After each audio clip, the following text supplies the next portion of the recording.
She was sitting in the witness box when she said it, hands folded in her lap, her pale blue cardigan buttoned to the collar, her white hair neat beneath a modest hat. The coroner's court was a plain room, no drama in its architecture, no grandeur in its pale walls and scuffed wooden benches, the kind of room that smelled of dust and old decisions. Outside, a November wind pressed against the high windows, rattling the frames with the particular insistence of English autumn making itself known. The coroner leaned forward over his papers. He was a careful man, unhurried, the sort who believed that accuracy mattered more than speed. He had been asking questions for the better part of an hour. Now he came to the last one.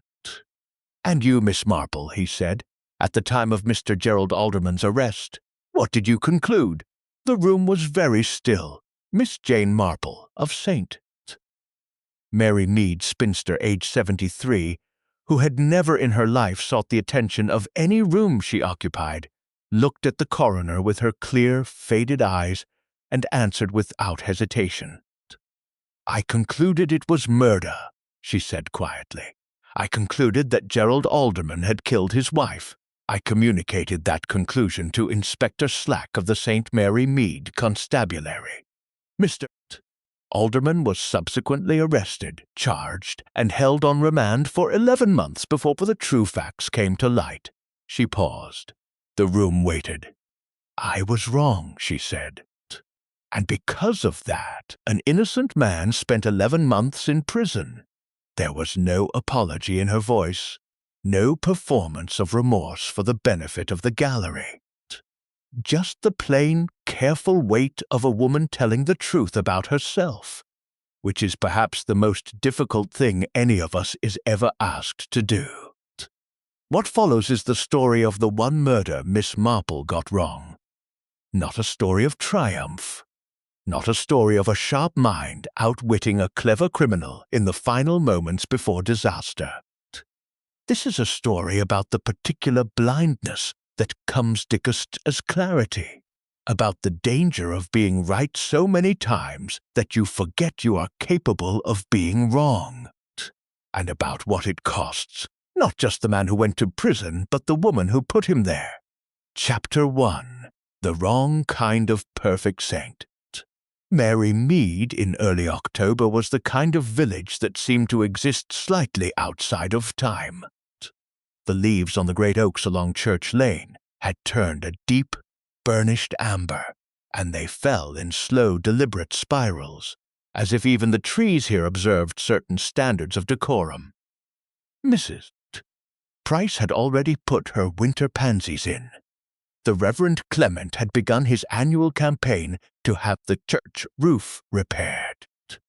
The WI had settled on a lemon drizzle theme for the harvest table, a decision that had caused what Mrs.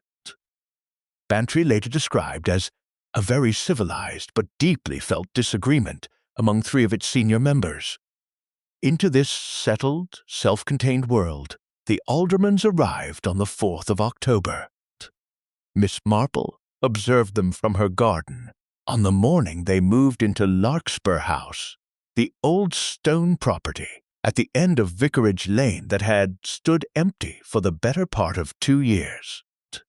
She was dead-heading her late roses, a task that required very little of her eyes while demanding a great deal of her attention, and so she was able to watch the removal van and the couple who directed its unloading with the unhurried thoroughness that the activity permitted. Gerald Alderman was the sort of man who drew the eye, not because he was remarkable in any individual feature. His height was average, his hair a pleasant dark brown touched with gray at the temples, his face open and well-proportioned. He drew the eye because of the quality of his ease. He moved through the world as if it had been arranged for his comfort, which in Miss Marple's experience was either the mark of a man born to confidence or the mark of a man who had learned to perform it so thoroughly that the performance had become the fact. He directed the removal men with cheerful authority. He shook hands with Mr. Higgins from next door when the old gardener came to introduce himself. He laughed twice before noon, a warm, carrying laugh that floated across the lane in a way that made it impossible not to notice. His wife moved differently. Constance Alderman was a slender woman, perhaps 40, with pale reddish hair that she wore pinned back from a face that might have been lovely if it were not so carefully stilled. She carried boxes herself rather than directing others, which Miss Marple noted as the behavior of someone who found comfort in having something to do with her hands. She spoke to the removal men quietly, with a politeness that cost her something. She did not laugh.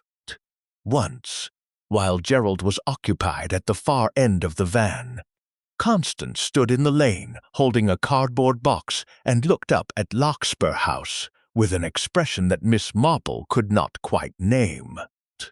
Not dislike, not dread exactly, something more particular than either. The expression of a person who has arrived somewhere they are not sure they should have come. Miss Marple snipped a dead bloom from her rose bush and said nothing. There was nothing to say. New neighbors arrived. People settled. Villages absorbed them eventually, the way a river absorbs a new tributary, finding the new current, adjusting, moving on. She filed the observation away with the care she gave to all observations, labeled it as interesting, and returned to her roses. She met them properly 4 days later, at the Reverend Clement's informal supper, the small gathering of 8 or 10 that the vicar's wife Griselda organized at the beginning of each month under the guise of a parish social, but functioned, as everyone present understood perfectly well, as the village's formal mechanism for the assessment of newcomers. Gerald Alderman was a success. There was no other word for it. He had the gift of making each person he spoke to feel as though they were the most interesting person in the room, which is a social talent so rare that most people mistake it for genuine interest, rather than the very sophisticated performance it usually is. He had been a solicitor in London, he explained. Property law, nothing glamorous, and had taken early retirement following a small inheritance. He and Constance had wanted somewhere quieter.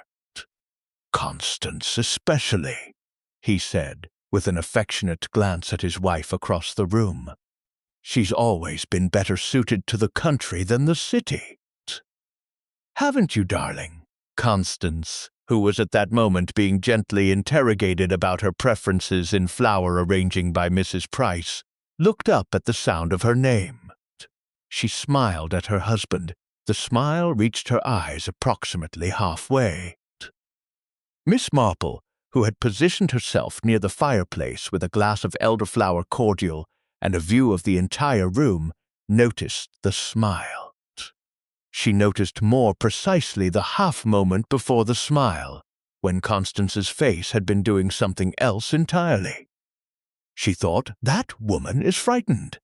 Then she thought, of what?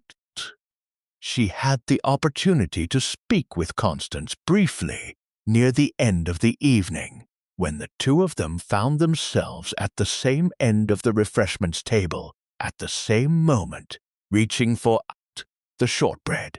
"Are you finding St. Mary Mead comfortable?" Miss Marple asked. "Very much so," said Constance. Her voice was low and pleasant.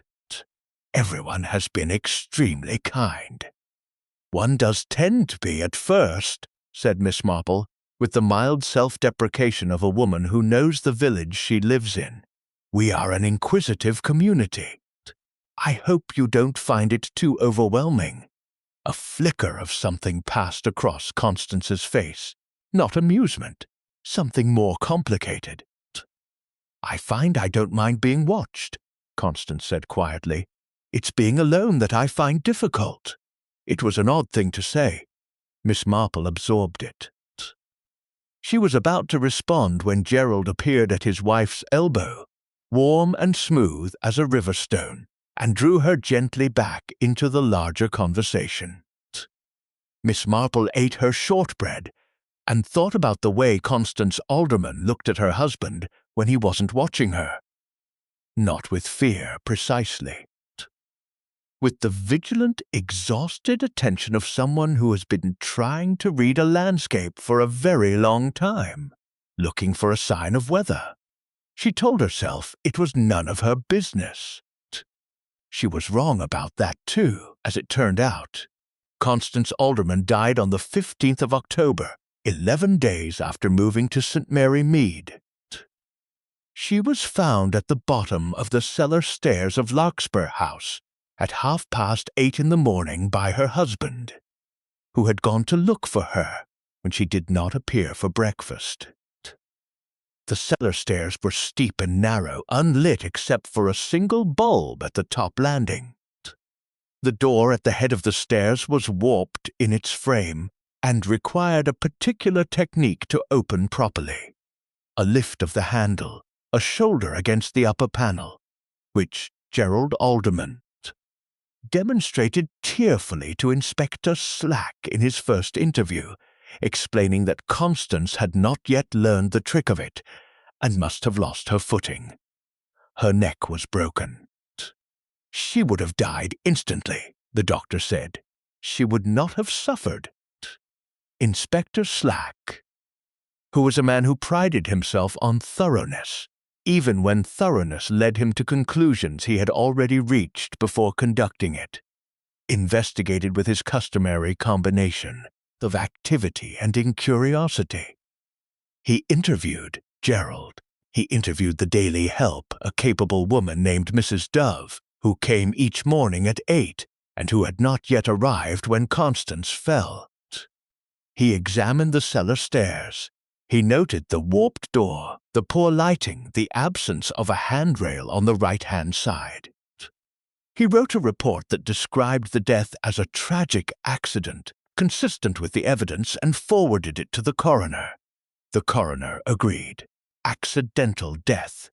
A verdict of misadventure. The village absorbed this, too, with sorrow and sympathy, and the various casseroles and condolences that the village deployed in the face of loss. Gerald received them all with a grief that was visible and articulate. He wept openly at the funeral.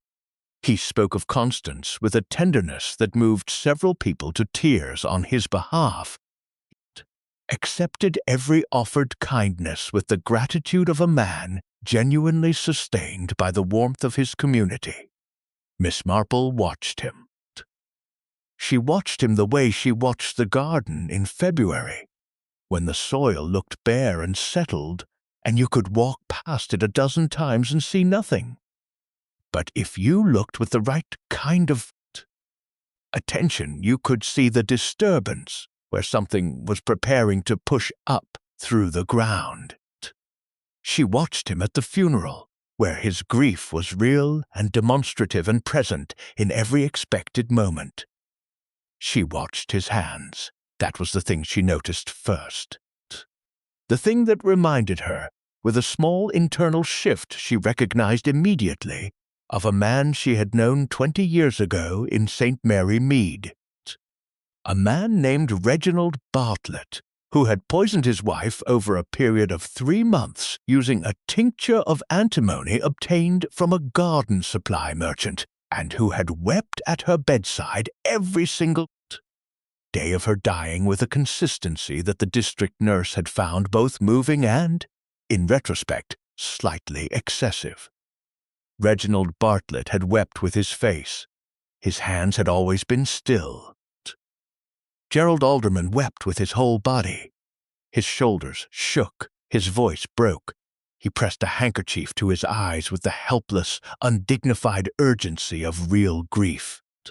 But when he stood to receive mourners at the church gate after the service, shaking hands, accepting condolences, his hands were steady, not merely controlled. Steady. The steadiness of a man who was not, in those particular moments, grieving. Miss Marple went home and sat in her garden chair in the October cold and thought about it for a long time. Human nature, she had always believed, was consistent. The problem was not in reading it. The problem was in being certain enough of your reading to act on it. She had been certain before many times, and she had been right. She had seen the truth in a man's still hands, in a woman's too bright smile, in the way a person laughed at the wrong moment or failed to laugh at the right one. She was certain now. She telephoned Inspector Slack that afternoon and told him precisely what she thought. Inspector Slack, to his credit, listened. This was itself unusual, and Miss Marple noted it without comment. He was a man who had dismissed her observations with consistent regularity over the years, not out of malice, but out of a professional conviction that the conclusions of an elderly spinster, however frequently vindicated by events, did not constitute admissible grounds for reopening an investigation. But the coroner's verdict was not yet formally concluded. The file was still, technically, open, and Inspector Slack had been insane. Mary Mead long enough to know that when Miss Marple telephoned him about a death, ignoring her entirely had a documented tendency to result in his later embarrassment. He said he would look into it. 3 days later he rang her back. "There is," he said, with the careful neutrality of a man not wishing to admit that she had been onto something, "a life insurance policy, taken out 6 weeks before Mrs. Alderman's death, significant sum. Gerald Alderman is the named beneficiary." Miss Marple said nothing. She waited. "And there is," Slack continued, "a locked drawer in the study at Larkspur House, which Mr. Alderman was initially reluctant to open when requested. It contained correspondence we are still examining." "And Mrs. Dove," said Miss Marple, "has anyone spoken with her at any length?" There was a pause. "She gave a brief statement at the time of death. She was there every morning at 8, said Miss Marple. "She would have observed a great deal. People rarely guard themselves carefully from the daily help. One sees so much from the position of making tea." Slack cleared his throat. He would, he said, speak with Mrs. Dove.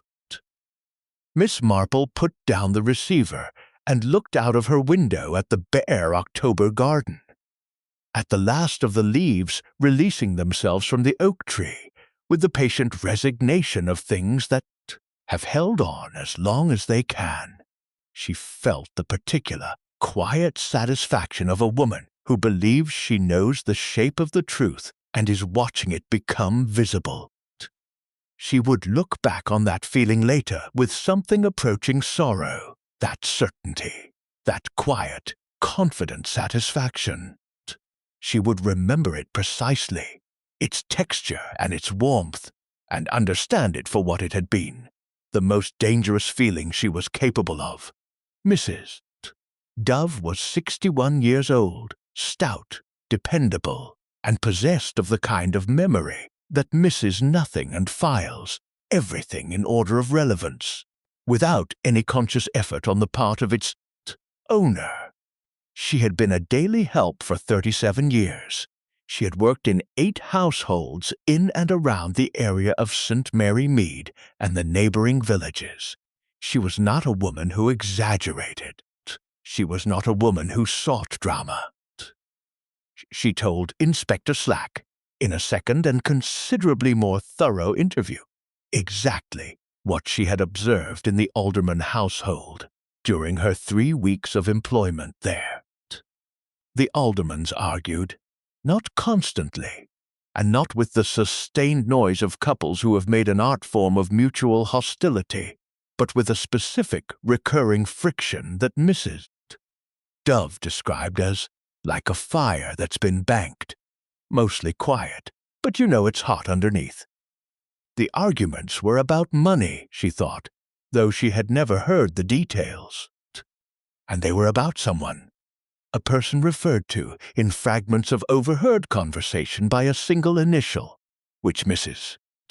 Dove recalled as T. On the night before Constance Alderman died, she had heard them arguing after she had finished for the day and was putting on her coat in the kitchen. She had not intended to eavesdrop. The kitchen was near the hall, and the hall carried sound. Gerald's voice, controlled but intense. "You cannot keep protecting him. He will destroy everything we have built." And Constance, quieter but with a sharpness in it that Mrs. Dove had not heard from her before. "You don't understand what he is capable of. You never have." Then a door closing, then silence. Inspector Slack, who had reopened the investigation officially by the time this second interview took place, took the statement with the diligence of a man who has decided he is working a murder, inquiry, and intends to prove it. The locked drawer in Gerald's study had yielded, under a properly warranted search, a life insurance document, a sheaf of financial correspondence that the police accountant described as irregular in several respects, and a single handwritten letter addressed to no one, sealed but never sent, which had been found in the inside pocket of Constance Alderman's winter coat when her things were sorted, following her death. Miss Marple was not shown this letter officially. She was shown it by Mrs. Bantry, who had it from Dr. Haydock, who had it from the police surgeon, who had mentioned its contents at the golf club, and who had not anticipated that this information would travel quite so efficiently through the social networks of a small English village. The letter said, "He doesn't know what I know. I am frightened of what will happen when he finds out. I should have told someone sooner. I should have told G. But there are things you cannot say to someone who loves you without changing what you are to them forever. If anything happens to me, look in the cellar. Third shelf, behind the preserving jars." Miss Marple read this, as communicated to her by Mrs. Bantry over tea in the garden, and felt the pieces moving together with the satisfying interlocking certainty of a puzzle resolving itself. "He," she said. "Gerald," said Mrs. Bantry, helping herself to another scone. "It must be, mustn't it?" "She says he doesn't know what I know," said Miss Marple slowly. "And I am frightened of what will happen when he finds out. That is a different order of fear from the fear of a violent husband, isn't it? That is the fear of disclosure, of information. She knows something about him. He doesn't know she knows it. And she was afraid of what he'd do when he found out she knew," said Mrs. Bantry. "Which argues motive very neatly, doesn't it?" Miss Marple nodded. She was thinking about the financial correspondence in the locked drawer. She was thinking about the life insurance policy, the 6-week window, the careful, unhurried establishment of a new life in a new village. "What did they find in the cellar?" she asked. "Behind the preserving jars." Mrs. Bantry's face fell slightly. "Nothing. The police looked, apparently. The shelf was there. The preserving jars were there. But whatever was behind them was gone." "Removed," said Miss Marple. "Before or after she died?" "That," said Miss Marple, "is precisely the right question. The life insurance policy was 6 weeks old. The financial irregularities in the correspondence were consistent, the accountant said, with someone restructuring assets in advance of a significant change in circumstances. Gerald Alderman had, in the months preceding the move to St. Mary Mead, transferred several investments into his sole name that had previously been jointly held. He had also, it emerged, consulted a solicitor colleague in London on the subject of matrimonial financial arrangements. A meeting that the colleague, faced with a police inquiry, admitted had concerned the financial implications of a change in marital status. which was a very careful way of saying what it actually meant. Mrs. Dove provided her statement. The letter from Constance's coat was entered into evidence. The insurance policy was a matter of record. The financial restructuring was documented. And then there was the stationery. Miss Marple had taken it upon herself, in the absence of anyone asking her to do anything, which had never in her experience stopped her from doing what seemed useful, to make inquiries about the letter found in Constance's pocket. The paper was distinctive, a heavy cream-laid stock with a faint watermark, not the sort of thing available in the general stationery shop in St. Mary Mead, but rather from a particular shop in Milchester, 12 miles away, that catered to a clientele who preferred their correspondence to mean something. She knew the shop. She telephoned, speaking to the owner, a Mr. Carraway, with whom she had a pleasant acquaintance established over many years and several purchases of good writing paper. She described the stock. Mr. Carraway confirmed that he stocked it, had always stocked it, and yes, now that she mentioned it, he had served a woman matching the description of Constance Alderman the previous Tuesday, the Tuesday before her death, who had purchased 2 sheets and an envelope, paid cash, and had seemed, if he were to say so, somewhat distracted. 1 sheet and 1 envelope had been found in Constance's coat. The second sheet had not been found anywhere.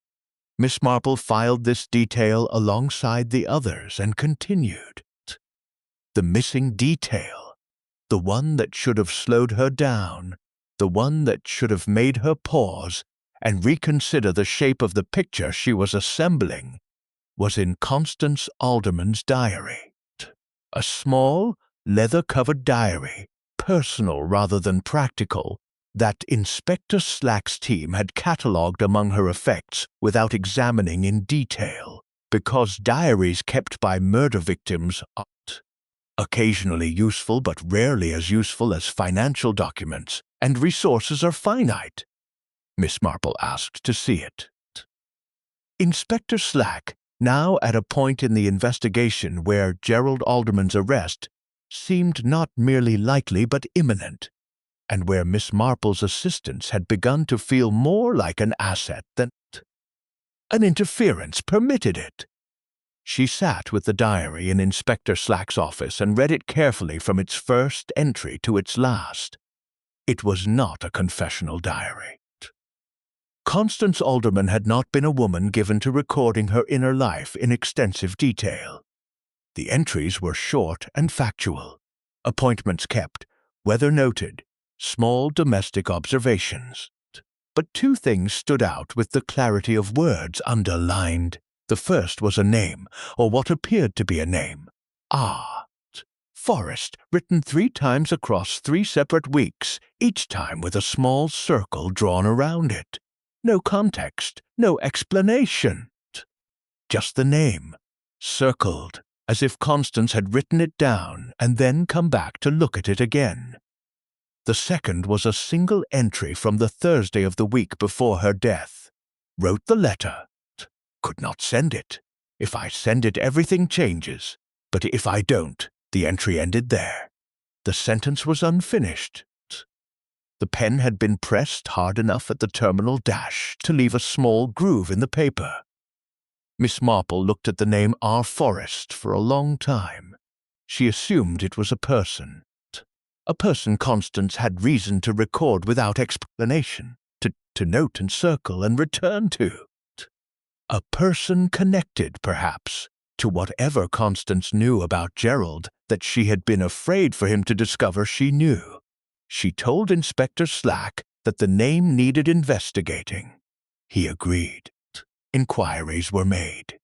Meanwhile, the evidence against Gerald Alderman had reached a critical mass. The insurance policy, the financial restructuring, Mrs. Dove's account of the argument the night before Constance's death, the letter from Constance's coat, apparently describing fear of her husband, the items removed from the cellar shelf before the death was reported. Gerald Alderman was arrested on the 28th of October, 24 days after moving to St. Mary Mead, 13 days after his wife's body was found at the bottom of the cellar stairs. The village was shocked. Then the village was not shocked.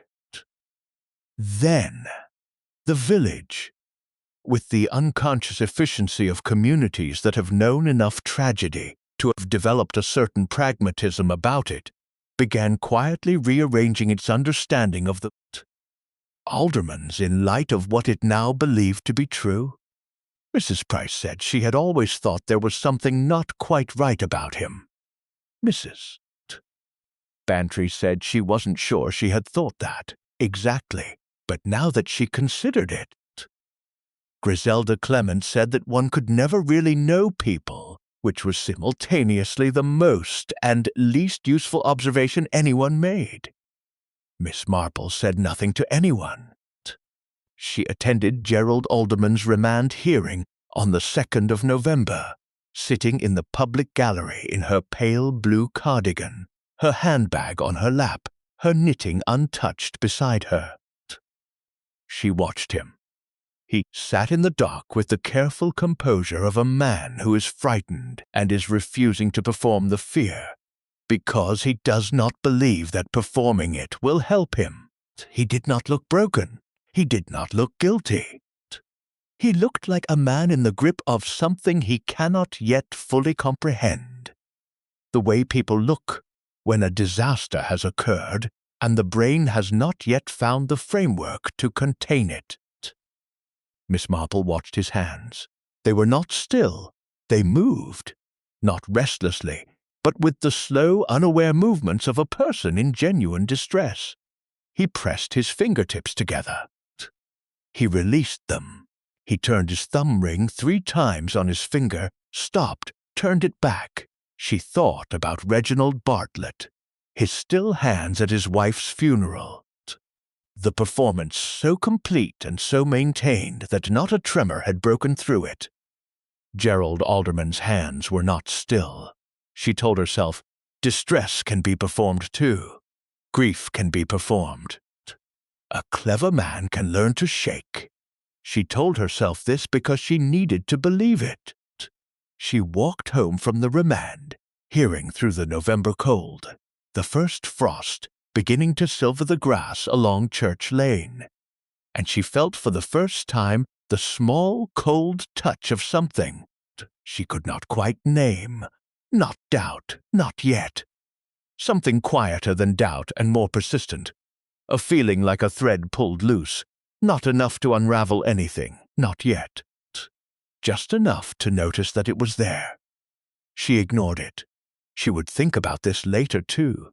The moment she chose to ignore the thread. The moment she told herself that certainty, once formed from sufficient evidence, was not the same as obstinacy.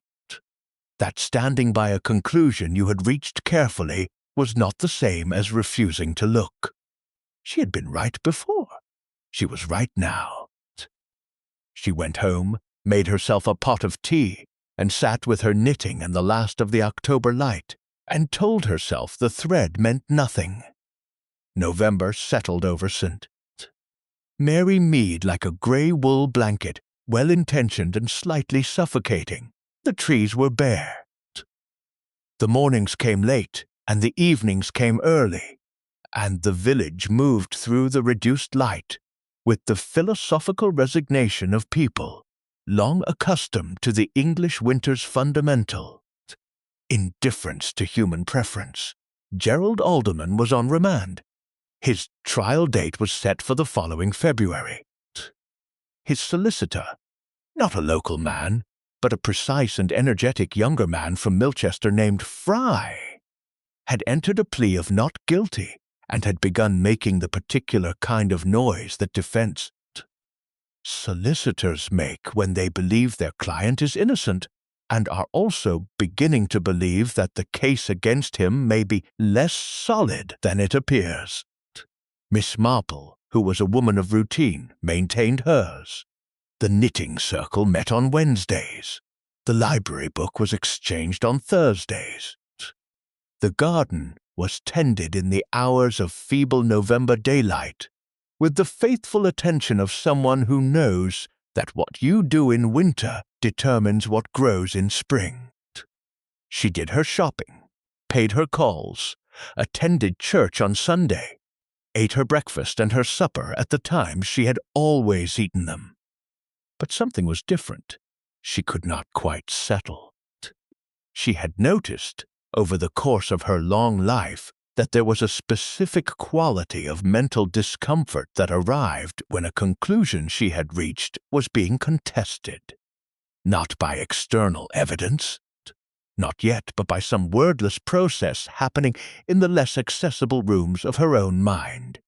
A low, persistent unease, the feeling of a word on the tip of the tongue, the sense of having walked into a room and forgotten entirely why.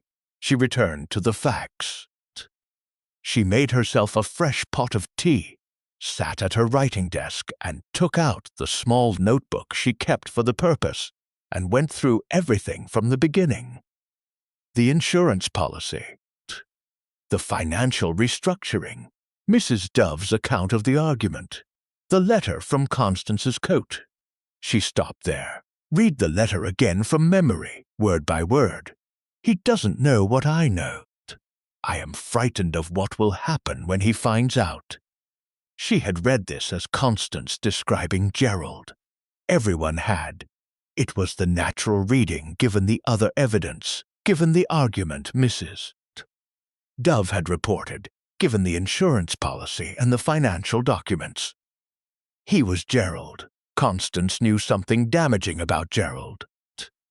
Gerald had found out she knew and had acted before she could reveal it, but she had asked herself in October who he was in the context of the letter. She had concluded, along with everyone else, that it was Gerald. She had not asked, with sufficient care, who he was in the context of the argument Mrs. Dove had overheard. She opened her notebook to the page where she had written Mrs. Dove's account in precise detail. You cannot keep protecting him. He will destroy everything we have built. That was Gerald. You don't understand what he is capable of. You never have. That was Constance. She sat with this for a long moment. Gerald had said, You cannot keep protecting him. Him, a third person. Not Gerald. Someone Gerald was asking Constance to stop protecting. And Constance had said, You don't understand what he is capable of. Two people talking about a third person. A third person that Constance was protecting at great cost to herself, and that Gerald believed was dangerous. Not Gerald speaking about himself. Gerald speaking about someone else. Miss Marple set down her pen and looked out of the window at the grey November garden, and felt the floor of her certainty shift beneath her, very slightly, in the way that floors shift in old houses. Not enough to fall, but enough to know that something beneath is not entirely solid. She thought about the diary. Our forest circled 3 times. She had assumed it was a person connected to Gerald's secrets. But she had not asked a more fundamental question. What if our forest was not a person at all? She rang Inspector Slack the following morning and asked carefully whether any inquiries had been made regarding the name Our Forest from Constance's diary. Slack confirmed that they had. Several Robert Forests had been identified in the region, none with any connection to the Aldermans. A Margaret Forest in Milchester, a Forest family in the village of Breton, 12 miles distant. No connection had been established. Has anyone considered, said Miss Marple, with the measured tone of a woman who has spent many years learning to phrase things in ways that do not cause the person being asked to feel that they are being criticized, whether forest might be a place rather than a person? A road, perhaps, or a lane? There was a silence. We checked registered persons, Slack said. Of course, said Miss Marple. though I believe there is a forest road in Chipping Morton." There was not, as it turned out, a forest road in Chipping Morton. There was, however, a forest road in Dorchester, 20 miles from St. Mary Mead. It was a short, undistinguished residential road of terraced houses, let-in bedsits, and small furnished flats, of the sort occupied by people who are between circumstances. It was the kind of road that does not appear on the mental maps of people who have never needed it. Constance Alderman had needed it. More specifically, a man named Thomas Reeve had been living at number 14 Forest Road, Dorchester, for the past 8 months. Thomas Reeve was Constance Alderman's younger brother. Miss Marple received this information from Inspector Slack on a Thursday afternoon, sitting at her writing desk, and found that her hand had tightened on the receiver, without her consciously directing it to do so. "Tell me about him," she said. "Thomas Reeve was 43. He had, until 3 years ago, been employed as a financial administrator for a property development company in London. He had been convicted of fraud, a complex, meticulously planned fraud involving forged documents and falsified client authorizations, and had served 2 years of a 4-year sentence, being released 9 months ago on license. He was currently living at Forest Road under the conditions of his license, and was required to report to his probation officer fortnightly." Miss Marple was very still for a moment. "The financial irregularities in Gerald Alderman's correspondence," she said. "The documents in the locked drawer. Has anyone examined those with the knowledge that Constance's brother was a convicted document fraudster?" There was a considerable silence. "I will," said Inspector Slack slowly, "look into that. And Mrs. Dove," said Miss Marple, "the daily help at Larkspur House. Do you know how she came to be employed by the Aldermans?" Another silence, shorter this time.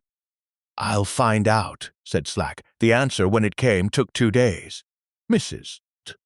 Dove had come to the Aldermans not through the usual channels, not through an agency or a personal recommendation from a neighbor or the vicar's wife. She had been recommended by a man she described as a friend of a friend, whose name she gave, after some prompting, as a Mr. Reeve, Thomas Reeve. He had placed his sister's daily help. He had known exactly who was in the house and when.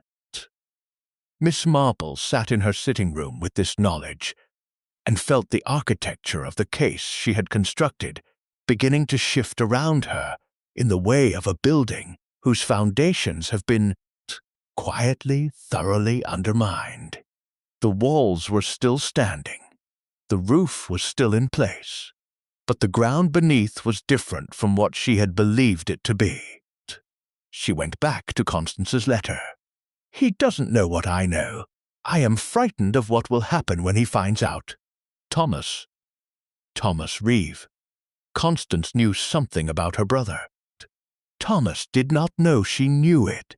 She was frightened of what would happen when he found out. I should have told someone sooner. I should have told G.G. for Gerald." She had not told her husband. She had been protecting someone, or trying to, and in doing so had kept Gerald in the dark about a danger she understood far better than he did. "If anything happens to me, look in the cellar. 3rd shelf, behind the preserving jars." The items had been removed from that shelf before Gerald reported his wife's death. Gerald had reported finding Constance at 8:30 in the morning. Mrs. Dove arrived at 8. The items could have been removed by Gerald, but they could equally have been removed by someone who had entered the house before Gerald found his wife, before anyone else arrived, before there was a body to find. Miss Marple looked at the name she had written in her notebook, newly placed in a completely different position in the story than the one she had given him. Thomas Reeve. "Oh," she said quietly to herself in her empty sitting room. And then, because she was a woman who did not believe in hiding from herself, "Oh, I see." She had built her case on a comparison. Reginald Bartlett and his still hands, his careful performance of grief, his wife poisoned over 3 months with antimony. She had seen Gerald Alderman's composure and heard the echo of that old case. She had been so certain that the echo was meaningful that she had not asked whether the sound was coming from the same direction. Gerald Alderman had not killed his wife. His hands had been steady at the church gate because he was a man in shock performing the function required of him, not because he was a man performing grief he did not feel. His financial documents, irregular as they were, would need re-examination with new eyes. His locked drawer might contain not evidence of murder planned, but evidence of something far less dramatic. And the argument Mrs. Dove had overheard was an argument about Thomas Reeve, about Constance's loyalty to a brother who had already proven himself capable of systematic, calculated harm, and about Gerald's growing fear that this loyalty would cost them both something they could not afford. You cannot keep protecting him. He had been right. Miss Marple closed her notebook, sat for a moment in the quiet. Then she picked up the telephone and rang Inspector Slack. "Inspector," she said when he answered, "I need you to listen to me very carefully. I believe I have made a significant error, and I believe that Gerald Alderman is innocent. And I believe that we have very little time before his trial proceeds and the error becomes irreversible." Slack's voice when he responded was uncharacteristically careful. "What sort of error?" "The comprehensive kind," said Miss Marple quietly. "The kind that requires the whole case to be looked at again from the beginning, with different eyes. Will you do that?" There was a pause, longer than most. "Yes," said Inspector Slack. "Yes, I'll do that." Miss Marple put down the receiver. Outside, the November garden was colorless and still, the bare branches of the oak tree tracing their fine black lines in the white sky, like a complicated piece of writing that she was only now beginning to learn to read. She had been wrong, now she had to make it right. Continuing now. Sections 4-6. The final 7,500 words. There are moments in an investigation, Miss Marple had experienced enough of them to recognize the type, when the mind shifts from one certainty to another, not gradually, but all at once. The way a stereoscopic image resolves itself when you finally see it correctly. One moment you are looking at a vase. The next moment, without any movement on your part, you are looking at 2 faces. The image has not changed. You have. The difficulty was that changing your mind was only the beginning. The mind, once changed, needed new evidence to support its new direction. Belief was not proof. Suspicion, however well-founded, was not admissible in a court of law, or, more to the point, in the mind of Inspector Slack, who was a man whose professional confidence, in a case once built, was not easily disturbed, and who had already communicated that confidence to his superiors and to the Crown Prosecution Service, and to 3 colleagues at the golf club. Miss Marple understood this perfectly. She had been the one to build the case. She could hardly be surprised that dismantling it would require more than a telephone call. Expressing her change of heart, she needed something physical. Something that pointed not at Gerald Alderman but at Thomas Reeve, and that could be placed before Inspector Slack, not as an elderly woman's revised opinion, but as a fact capable of standing on its own in the cold, indifferent light of a courtroom. She began, as she had always believed investigation should begin, at the place where the thing had happened. The question of how to gain entry to Larkspur House was one that Miss Marple resolved with characteristic practicality. Mrs. Dove still held a key. She had continued to look after the property in Gerald Alderman's absence at his solicitor's request, doing what was necessary to keep the house from that particular state of dishevelment that befalls properties left empty in the English winter. Mrs. Dove was not a foolish woman.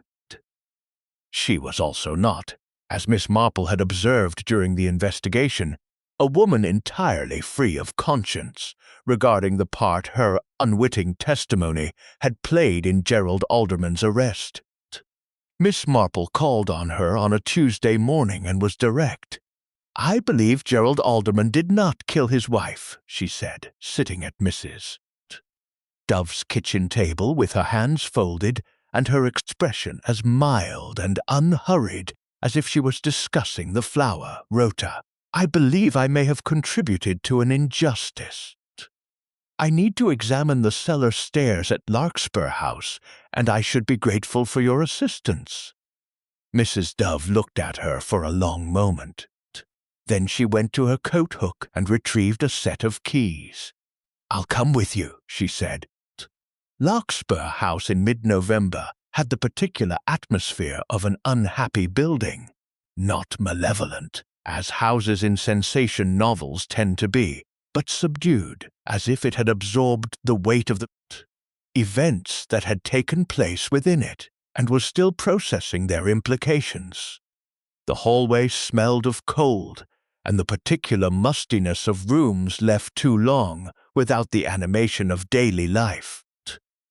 Mrs. Dove moved through it with the brisk efficiency of a woman who respects a house and is not intimidated by its moods. She led Miss Marple to the cellar door without ceremony. The door was warped. Miss Marple tested it herself. The particular motion required to open it, the lift of the handle, the pressure of a shoulder against the upper panel, and stood for a moment in the doorway at the top of the stairs, looking down.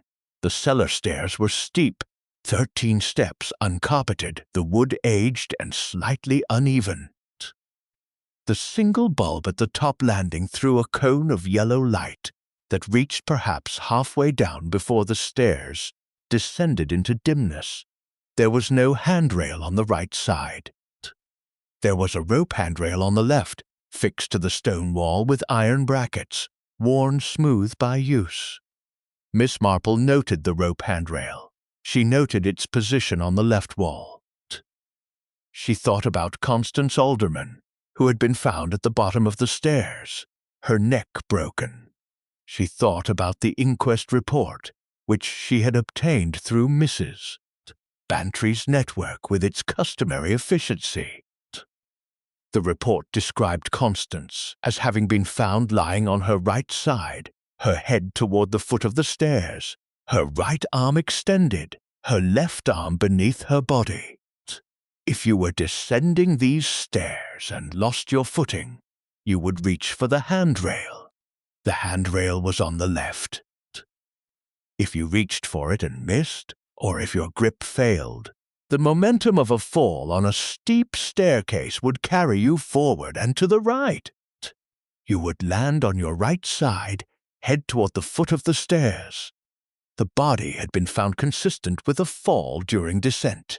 But Miss Marple descended 3 steps carefully, one hand on the left rope. She turned and looked back up toward the door. She thought about what Constance had been doing in the cellar. The letter had said, "Third shelf, behind the preserving jars." Constance had, Miss Marple believed, gone to the cellar to retrieve or check on whatever she had hidden there, which meant she had been going down, not coming up, when she fell, or when she was pushed. If you were standing behind someone on a steep, narrow staircase with poor lighting, and pushed them firmly forward, from above, at a moment when they were not gripping the handrail, the result would be consistent with a fall. The bruising might be consistent. The angle of impact might be consistent. The position of the body at the foot of the stairs would be consistent.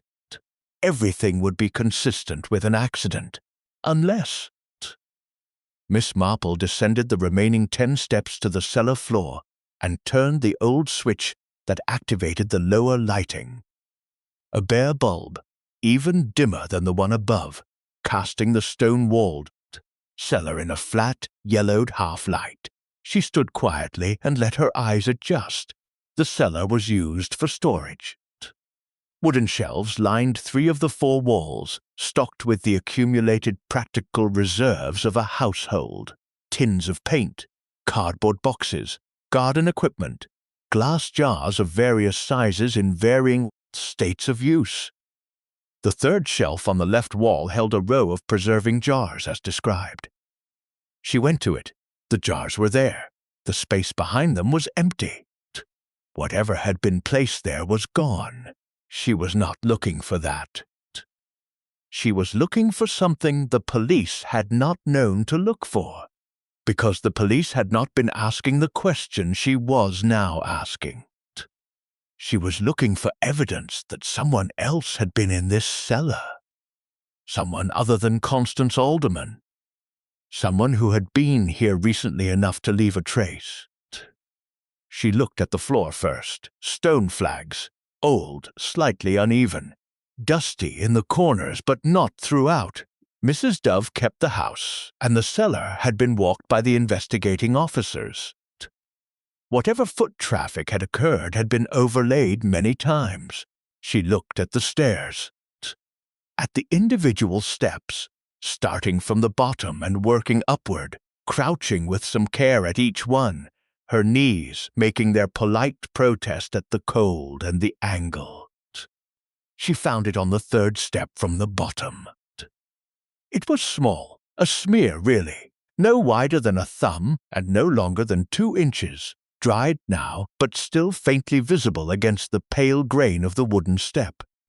A waxy residue, yellowish in tone, with a faint sheen to it that distinguished it from ordinary dust or dirt. Miss Marple did not touch it. She looked at it for a long time. Furniture polish.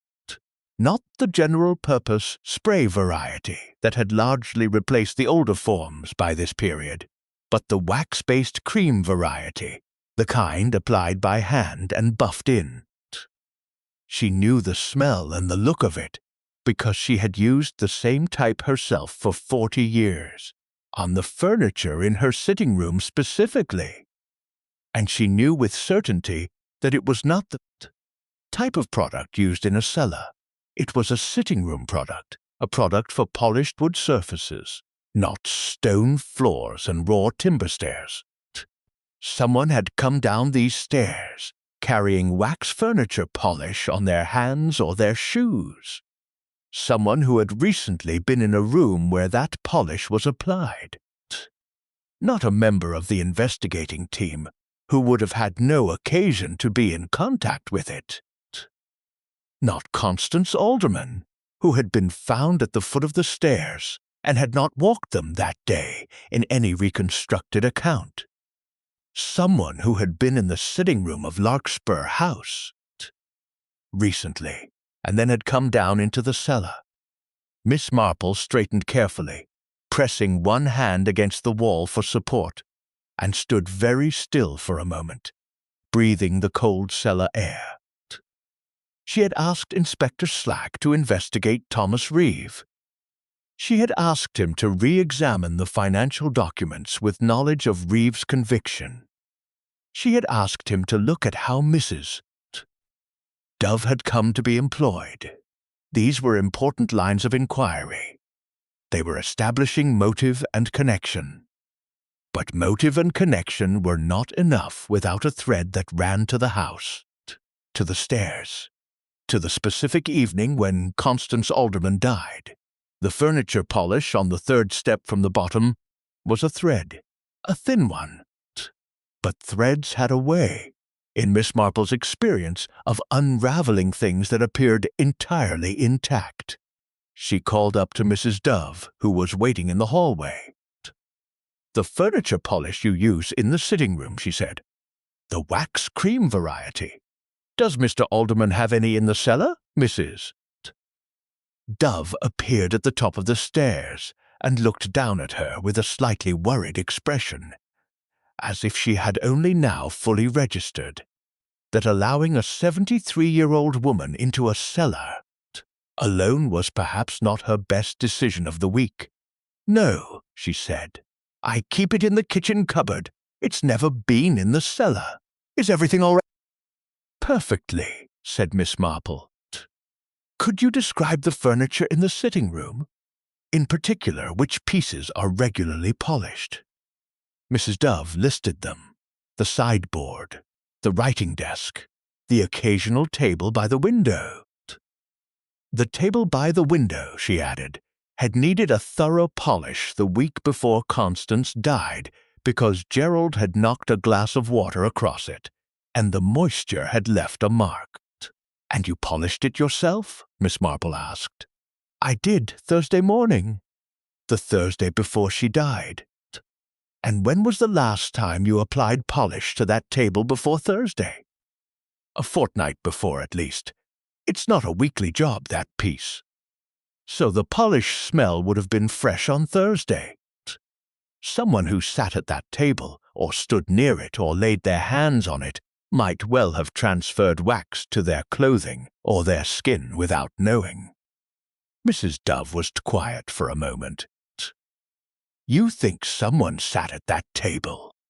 "I think," said Miss Marple carefully, ascending the stairs with one hand firmly on the rope, "that someone was in the sitting room of this house that evening, and that they subsequently came down these stairs, and that they left a mark on the third step from the bottom that was not there before." She emerged into the hallway and looked at Mrs. Dove steadily. "Did anyone call at the house that evening?" she asked. "Anyone at all? Gerald may have mentioned it. Or you may have noticed, in the days following, some indication that there had been a visitor." Mrs. Dove's face changed. Not dramatically. She was not a dramatic woman. But something shifted in it, the way water shifts when a stone is dropped in. "There was a glass," she said slowly. "When I came in the following morning, before everything, before they found her, there were 2 glasses on the sitting-room table. I washed them up with everything else. I didn't think. 2 glasses, the polish on the table, freshly applied that Thursday. An evening visitor, Gerald Alderman, had told the police he had spent the evening alone with Constance. He had said they had argued, and then gone to bed. He had said he found her the following morning. He had said there had been no visitor. Either Gerald had lied, or Gerald had not known. Miss Marple was prepared now to believe the second. A man who had gone upstairs to bed after a difficult argument with his wife, who had not come down until the following morning, who had not known that Constance, an hour after he had left her, had opened the door to her brother, who had not known what her brother had done. She went to Inspector Slack that afternoon with everything she had: the wax mark on the third step, the 2 glasses, the revised reading of the argument, the forged documents in Gerald's correspondence that a closer examination was now revealing bore the hallmarks of Thomas Reeve's specific fraudulent technique. Not evidence against Gerald, but evidence of Reeve's hand in the Alderman's financial affairs, evidence that Constance had discovered, evidence that she had hidden in the cellar behind the preserving jars, evidence that Reeve had come to retrieve. Slack listened. He was a man who had made a significant error, or allowed one to be made on his watch, which was in some ways worse, and he was processing this fact with the particular grim focus of someone who intends to correct a mistake before it becomes permanent. "Thomas Reeve," he said. "Thomas Reeve," said Miss Marple. "He needs to be found." "He does," she agreed, "and rather quickly." Gerald Alderman's trial is in 9 weeks. Slack reached for his telephone. Then he stopped and looked at her with an expression she had not seen on his face before. Not irritation, not the weary tolerance of a man managing an unwanted participant, but something more honest than either. "You're certain this time?" he said. It was not an unkind question. It was the right question, and she respected him genuinely for asking it. "I am certain," she said quietly, "that Gerald Alderman is innocent. I am certain that Thomas Reeve was in that house on the evening Constance died. I am as certain as the evidence allows, which is not the same as absolute certainty. But it is enough to warrant finding him and asking him directly." Slack nodded once, slowly. He picked up the telephone. Thomas Reeve, however, was not Forest Road, Dorchester. He had not been at his registered address for 11 days. His probation officer had already flagged his absence and was in the process of initiating the relevant procedures. He was not at any address the police could initially establish. He was, for a period of 5 deeply frustrating days, simply gone, dissolved into the grey fabric of a country large enough to absorb a single man who has been careful about not being found. It was Miss Marple who found him, not through the mechanisms of official investigation, which had their reach and their limitations, but through the older and in some ways more efficient network of people who know people, who remember things, who notice the unremarkable man at the end of the bar or the quiet lodger who pays in cash and receives no post. Her instrument was a retired police inspector named James Harwich, with whom she had maintained a correspondence since the resolution of an entirely unrelated matter in 1951.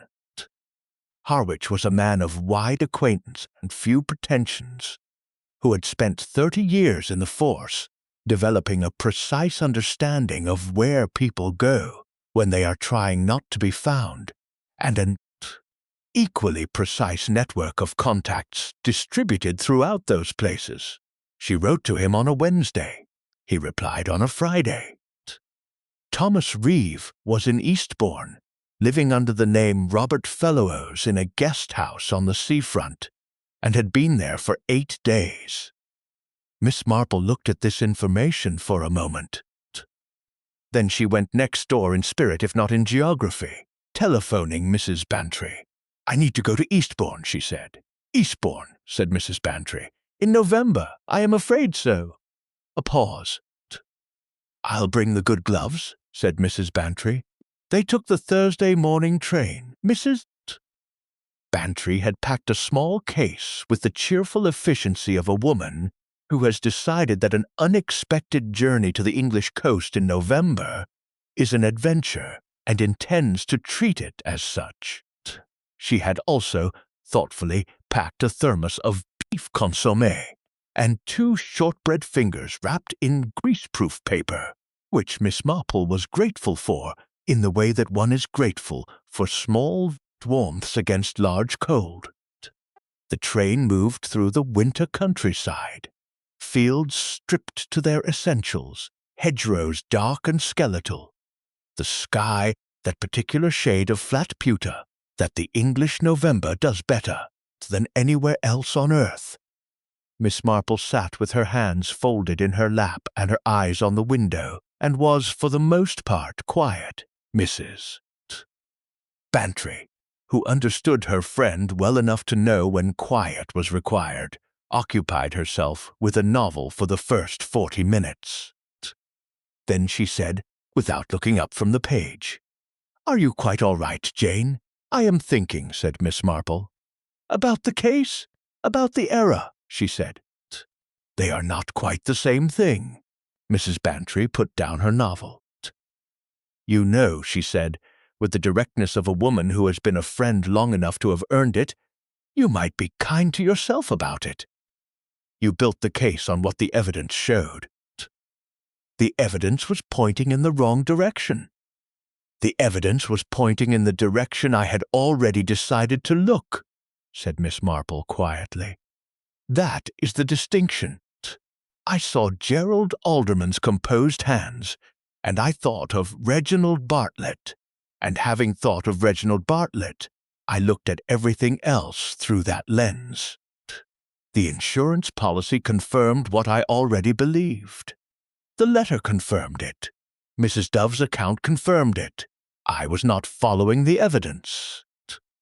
I was collecting evidence to support a conclusion I had reached before the evidence was assembled. Mrs. Bantry was quiet for a moment. That sounds very much like what everyone does, to be fair.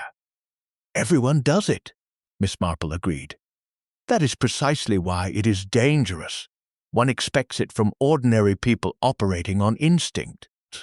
One should not excuse it in oneself when one has set oneself up as someone capable of better. The train ran on. The countryside moved past. Mrs. Bantry poured consommé from the thermos into 2 small cups and handed one to her friend without comment, which was the most useful thing she could have done.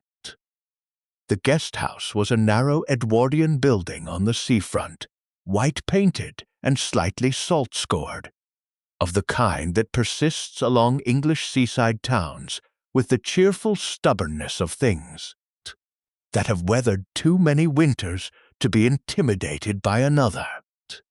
The sea was grey and choppy, running hard against the shingle beach with the sustained, indifferent energy of cold water in a cold month.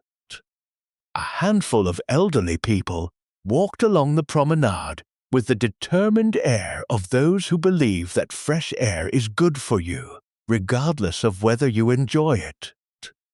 Miss Marple had made a reservation at the hotel 2 doors along, a slightly larger establishment with a decent tea-room and a view of the sea. She and Mrs. Bantry checked in, and Mrs. Bantry was shown to their room with the instruction, politely but firmly delivered, to remain there for approximately 2 hours and not to worry. "I never worry," said Mrs. Bantry, which was the most substantial untruth she had uttered in recent years, and went to unpack. Miss Marple changed her hat. A calculated choice. The hat she had travelled in was distinctly village, and she required something slightly more anonymous, and went downstairs to the hotel tea-room. She had established, through Harwich's contact at the guest house, that Thomas Reeve, Robert Fellows as he was calling himself, took his afternoon tea in the hotel tea-room, 2 doors along rather than at his own establishment, which did not run to such services. He arrived each day between 3:30 and 4. He sat at the same table, near the window, with a view of the sea. He ordered Earl Grey and toasted tea cake, and read the newspaper, and spoke to no one. Miss Marple arrived at 3:20, and was seated at the adjacent table before the first of the regular afternoon tea guests arrived. She had her knitting. Thomas Reeve came in at 4:25. She recognized him from the photographs she had seen among Constance Alderman's things. Heavier now than in that image, his face weathered and set in the particular expression of a man who has learned to hold himself carefully in public. He was well dressed in a studied, slightly over-deliberate way that suggested the clothing had been chosen to communicate respectability, rather than because it reflected any natural inclination. He sat at his usual table. He ordered his tea. He opened his newspaper. Miss Marple knitted. She was working on a complicated pattern, a Fair Isle design in 3 colors that required just enough of her conscious attention to justify the apparent absorption in it, while leaving the greater part of her mind entirely free. She had found over many decades that knitting served as an almost perfect social camouflage. A woman of her age, knitting in a tea-room by the sea, was entirely invisible. She was furniture. She was the comfortable background of the scene. She gave it 8 minutes. Then she let one of her balls of wool roll from her lap and travel, with the gentle persistence of wool, on a slightly uneven floor, to a point approximately 2 feet from Thomas Reeve's table. He picked it up. Of course he did. He was a man performing respectability, and a respectable man in a tea-room picks up a stranger's fallen wool. "Oh, how very kind," said Miss Marple, extending her hand for it with a smile of such pure, uncomplicated warmth that it would have taken a considerably more suspicious person than Thomas Reeve was, capable of being, at this particular moment, to find anything in it to question. "I am always dropping things. My niece says I should use a bag, but I do find bags so confining." He returned the wool. She thanked him. She commented on the sea. He agreed, automatically, that it was rather fine even in this weather. She agreed that Eastborne was a good place to come when one needed some quiet. He agreed, and she watched the almost imperceptible relaxation in his shoulders that comes when a person who has been tense discovers that the person they are speaking to is nothing to be tense about. She was a small, white-haired, mild-faced woman in a good hat, making friendly conversation in a seaside tea-room. She was the last person on earth Thomas Reeve needed to be careful of. The conversation moved by careful degrees, the way water finds its level. Not pushed, not directed visibly, but moving nonetheless with the absolute purposefulness of something following the line of least resistance downward. She spoke of family in general terms, the sadness of estrangements, the difficulty of loyalty when the people you love are capable of disappointing you in ways you had not anticipated. "I had a nephew," she said. "Remand was real, and his life provided, as it frequently did, convenient material, who became involved with quite the wrong sort of business associate. Not through any dishonesty on his part. He simply trusted someone he should not have trusted. The damage was rather extensive." Thomas Reeve's hands, which had been relaxed around his teacup, were slightly less relaxed now. "What happened?" he asked, carefully. Not with the easy curiosity of social conversation, but with the tighter interest of a man for whom the subject has personal dimensions. "He was fortunate," said Miss Marple. "The truth came out before anything irreversible occurred. Someone else faced the consequences." She paused, knitting steadily. "I have sometimes thought," she added, in the ruminative tone of a woman returning to an old reflection, "how differently things might have gone if the business associate had not been quite so determined to protect himself. If he had simply admitted what he had done and taken the consequences, rather than allowing the harm to spread to people who were innocent." The teacup had been set down. "That is a very idealistic view," said Thomas Reeve, and his voice had changed. "Not dramatically." But Miss Marple heard the register shift in it, the note underneath the careful lightness that told her she had found what she had come for. "Perhaps," she agreed pleasantly, "though I have lived long enough to observe that the weight of a thing we have done rarely diminishes with time. It tends, in my experience, to become heavier, particularly when the wrong person is carrying it." Thomas Reeve looked at her. For a long moment he said nothing. And in that moment Miss Marple saw, with the completeness that comes when you stop looking at the vase and see the faces, everything she needed to see. The exhaustion behind his eyes. The specific, particular exhaustion of a man who has been carrying something for weeks and who has not slept properly in all of that time, and who has come to a seaside town in November, not because he wanted to be by the sea, but because he could not think of anywhere else to go. "Who are you?" he said. "My name is Jane Marple," she said. "I live in St. Mary Mead. I knew your sister, Mr. Reeve." The color left his face, not rapidly but steadily, like light leaving a room as a cloud covers the sun. She continued, "Because the moment was here, and it needed to be used precisely. I know that you were in the house that evening. I know that Constance had discovered the documents with Gerald's name on them, that you had forged during your fraud scheme.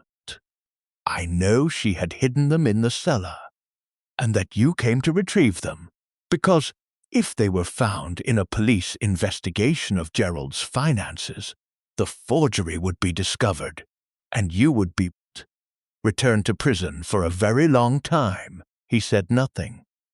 "I know," she said quietly, "that Constance confronted you about them, and that there was a struggle, and that what happened at the foot of those stairs was not something you planned. The last sentence was a calculated grace, not a lie exactly, but a door held open, because what she needed was not a broken man's silence. What she needed was the truth, said aloud, in a room that could hold it." Thomas Reeve looked at his hands on the table. He looked at them for a long time, the way Gerald Alderman had looked at his hands in the dock. And the difference between those two moments of looking would remain with Miss Marple for the rest of her life. Gerald's hands had been the hands of an innocent man trying to understand what was happening to him. Thomas Reeve's hands were the hands of a guilty man who had spent weeks understanding exactly what he had done, and who had run out of room to keep running. "She grabbed my arm," he said. His voice was very low. "She grabbed my arm when I tried to take the documents, and she said she was going to tell the police. I told her she didn't understand what would happen to me if she did that. She said she was sorry, but she had to. It wasn't started again. She was standing at the top of the stairs. I pushed her arm away. I didn't." He stopped again. "She fell," said Miss Marple. "She fell," he said. The tea-room was quiet around them.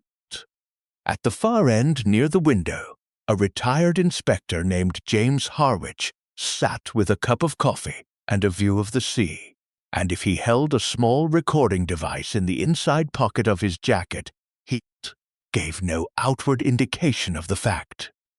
"I took the documents," said Thomas Reeve. I told myself it was an accident, that she had fallen, that it wasn't my fault, that Gerald would be all right, that he'd just be a widower, that there was no reason for anyone to." He looked up at Miss Marple. His face was that of a man who has been trying for weeks to tell himself a story that he no longer believes. "Gerald has been in prison for 11 months, said Miss Marple. Thomas Reeve closed his eyes. The arrest was made quietly, without the drama of a seaside confrontation or any of the theatrical machinery that stories of this kind are sometimes expected to produce. Inspector Harwich made a telephone call. 2 officers arrived from the Eastborne Constabulary within 20 minutes. Thomas Reeve went with them, without resistance, with the particular passivity of a man whose resistance has been, at some point in the preceding weeks, entirely used up. Miss Marple walked back to the hotel along the seafront. The sea was still grey, and the wind still cold, and the light was beginning to go out of the afternoon with the methodical indifference of a November sky. She walked slowly. She was not in a hurry. There was nothing left to hurry for. The thing was done, or at any rate the shape of the doing was clear, and the hours and days and official processes that would follow would complete themselves without her particular assistance. Mrs. Bantry was waiting in their room with the rest of the consommé in the thermos, and an expression of sustained self-restraint that suggested she had not, in the 2 hours of Miss Marple's absence, done anything at all except sit very still and read her novel and not worry, which had been quite an achievement. Miss Marple sat down in the chair by the window and looked at the sea and said nothing for a moment. "Did you find him?" said Mrs. Bantry. "Yes," said Miss Marple. "And," he confessed, said Miss Marple, "to a degree that will be sufficient, Inspector Harwich has him." Mrs. Bantry let out a breath that she had possibly been holding for 2 hours. "So Gerald will be released?" "Yes," said Miss Marple, "Gerald will be released." Mrs. Bantry poured the last of the consommé. She handed Miss Marple's cup across and sat back in her own chair and looked at her friend with the directness of someone who has known a person long enough not to be afraid of the harder questions. "How do you feel?" she asked. Miss Marple held the warm cup in both hands and looked at the sea, which was doing what the sea does in November, existing completely, without any concern for the feelings of those observing it. "I feel," she said, after a moment, "that I have done the only thing I could do, which is correct the error I made. And I feel that correcting it does not cancel it." She paused. "I sent an innocent man to prison for 11 months. He will be released. He will be compensated, to whatever degree the law provides. He will return to his life. And none of that will give him back 11 months. "No," said Mrs. Bantry quietly, "it won't." They drank their consommé. The sea moved outside the window with its vast, grey, indifferent constancy. "The thing that troubles me most," said Miss Marple, "is that I was not careless. I was not hasty. I looked at the evidence methodically. I reached what seemed to me a careful, supported conclusion. And I was still wrong. If being methodical and careful is not sufficient protection against that kind of error, then—" She stopped. "Then what?" said Mrs. Bantry. "Then the error is always possible," said Miss Marple. "No matter how many times one has been right, no matter how many patterns one has learned to read, the error is always possible."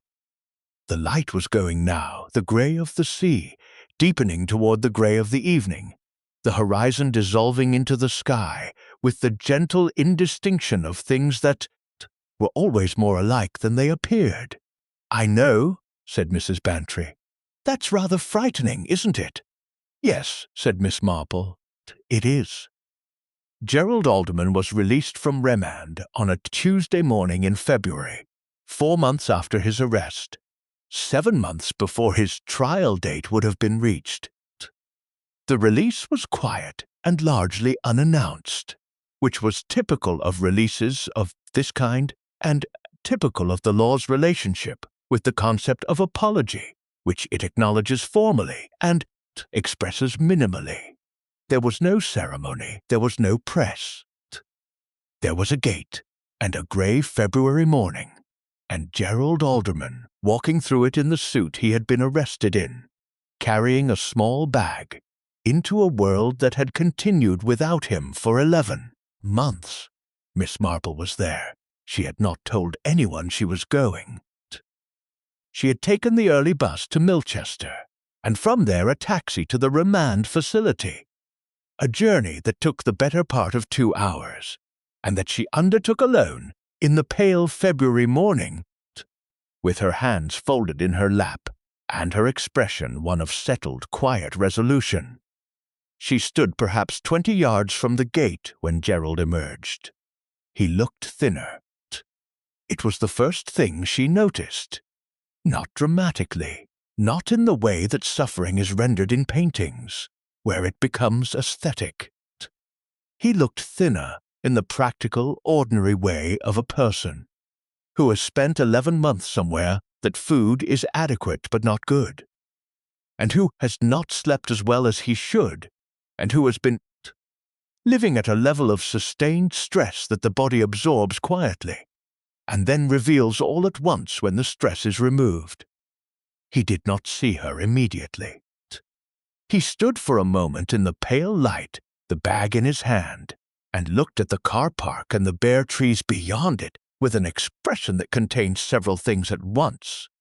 Relief, certainly, and a complicated kind of disbelief, the disbelief of a man who has been waiting for something for so long that its arrival feels provisional, as if it might still be taken back.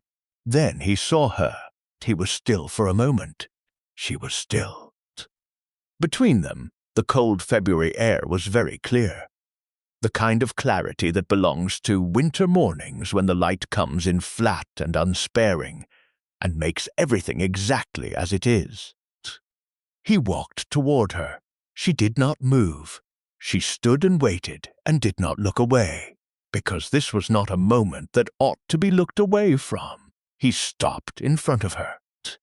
There was nothing she could say that was adequate. She knew this and did not pretend otherwise. There was no sentence, no arrangement of words that could serve as an accurate accounting of what she owed him, and she was not a woman who offered imprecise currency in the place of precise debt. "I was wrong," she said. "I am sorry." He looked at her. His face in the flat February light was not angry. It was not generous either. She would not have wanted generosity. It was something more complex, something that takes years to develop in a person. The expression of someone who has thought about a thing from every angle that time and captivity allow, and has arrived, not at peace with it, but at an understanding of its full dimensions. "I know you believed it," he said. "I did," she said. "That is not exculpatory." "No," he said, "but it's something." He looked at her for a moment longer. Then he nodded once, with the small, definitive nod of a man concluding something. He picked up his bag. He walked to the taxi that his solicitor's firm had arranged. He did not look back.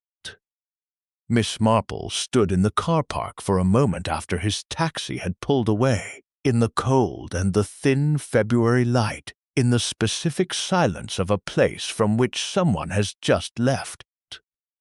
Then she walked to the road and waited for her own taxi back to the bus stop, standing very straight in the cold wind, her hands at her sides, allowing herself to feel the full, unmitigated weight of what had happened, without any of the softening and self-forgiveness that are so readily available to those who look for them. She had been wrong. An innocent man had suffered for it. She had corrected it as fully as she was able. She had not been absolved by correcting it. All of this was true. All of it needed to be held at the same time, without allowing any one of those truths to displace the others. The village received the news of Gerald Alderman's release and Thomas Reeve's arrest with the particular response of communities confronted with evidence of their own collective mistakes, which is to say, a period of silence, followed by a period of vigorous reinterpretation, followed by a settling into a revised understanding of events that managed, with impressive efficiency, to position most people's prior judgments as both understandable and essentially correct. Mrs. Price said that she had never quite been convinced, actually, and that something had always seemed not right to her. Not about Gerald, but about the whole situation. The Reverend Clement gave a thoughtful sermon on the dangers of hasty judgment that somehow managed to suggest he had been urging caution all along. Mrs. Bantry said nothing publicly that was not kind and accurate, which was her particular form of social courage. Miss Marple said very little about Gerald Alderman or Thomas Reeve to anyone.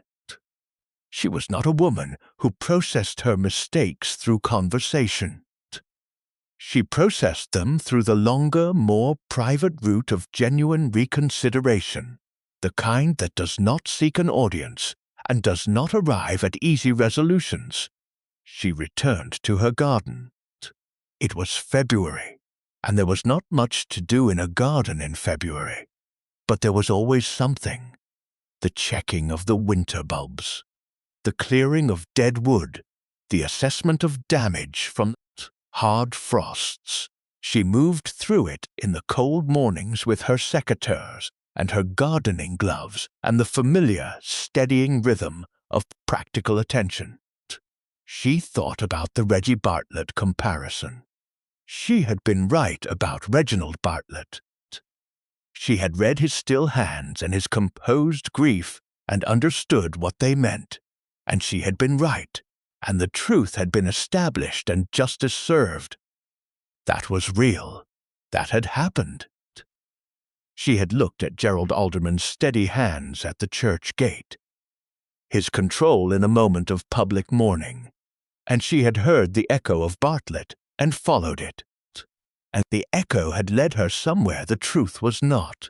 The comparison had been the error, not the capacity to compare.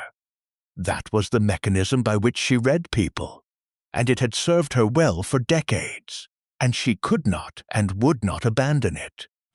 But the confidence with which she had followed the comparison, the way the similarity had become, in her mind so quickly and so thoroughly, an identity, the way she had stopped asking whether the echo was real and started treating it as confirmation. Pattern recognition, she thought, deadheading a winter-damaged stem with a clean cut, is only as good as the willingness to question the pattern. She had been unwilling to question it.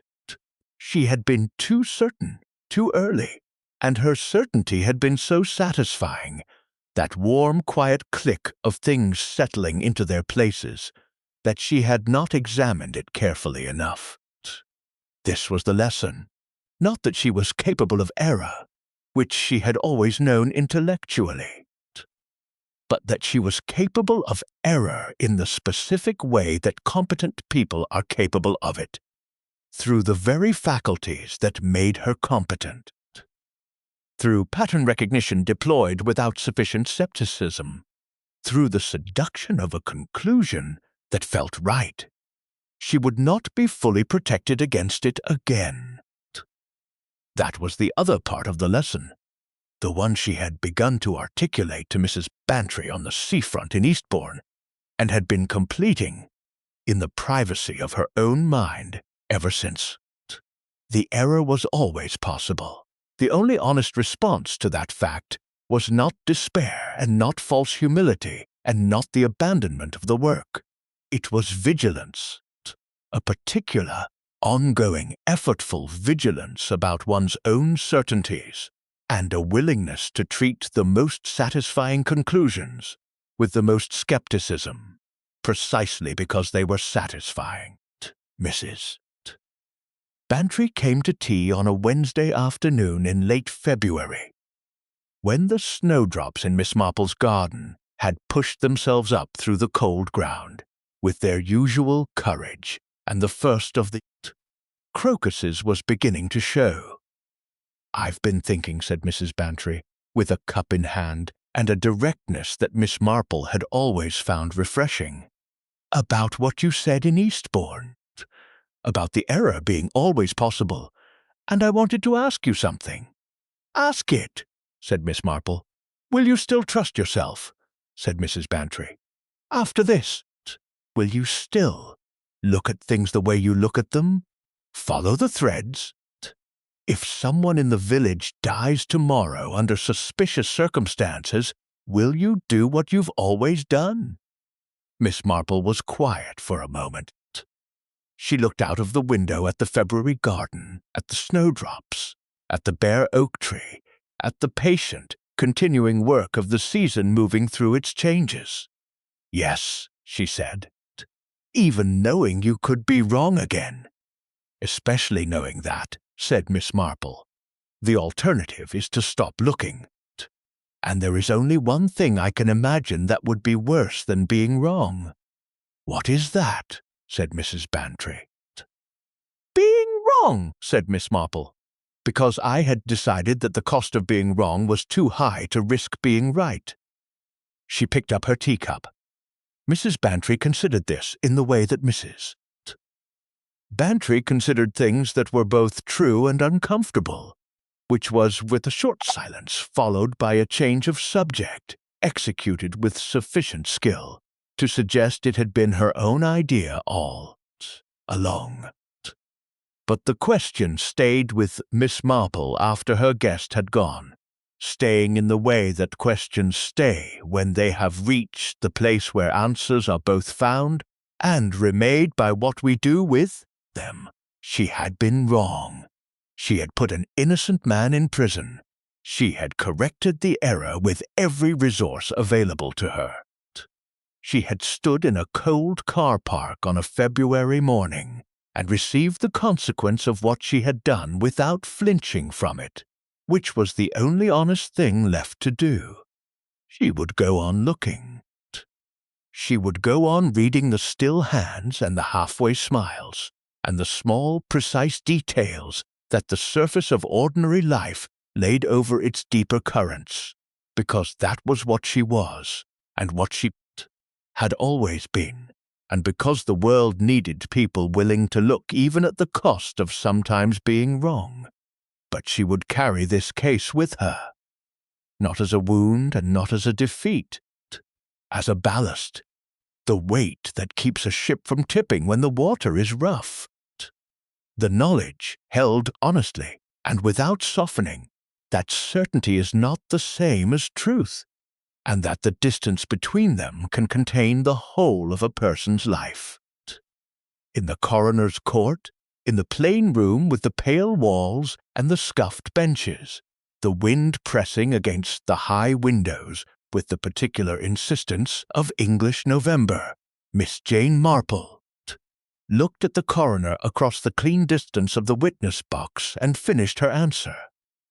"I was wrong," she said, "and because of that, an innocent man spent 11 months in prison." The room waited. "I will not make the same error again," she said. "I make no promise beyond that. The same error, in the same shape, built from the same assumptions, followed with the same confidence, that I will not repeat. Beyond that," she paused, and something moved across her face that was not resignation, and not sorrow, and not the self-forgiveness she had refused to give herself, but something more durable than any of those things. "Beyond that," she said quietly, "I will continue to do what I have always done. I will look, and I will try to be right. And I will accept, as the necessary condition of doing so, that trying is not the same as succeeding, and that the willingness to be wrong is the only honest ground from which the truth can ever be." Approached, the coroner looked at her for a moment. He was a careful man, unhurried, the sort who believed in accuracy. He nodded once, slowly, with the respect that honest answers are owed. "Thank you, Miss Marple," he said. She folded her hands in her lap. Outside, the November wind pressed against the windows. The bare trees along the lane were tracing their fine black lines against a white sky, writing something in a language she had spent a lifetime learning to read. She was still learning. She would always be still learning. That, in the end, was the only answer she had, and it was, she had come to believe, the only one worth giving. Thank you for joining Marple Mysteries. If this story stayed with you, please subscribe. Your support makes every new case possible. Until next time.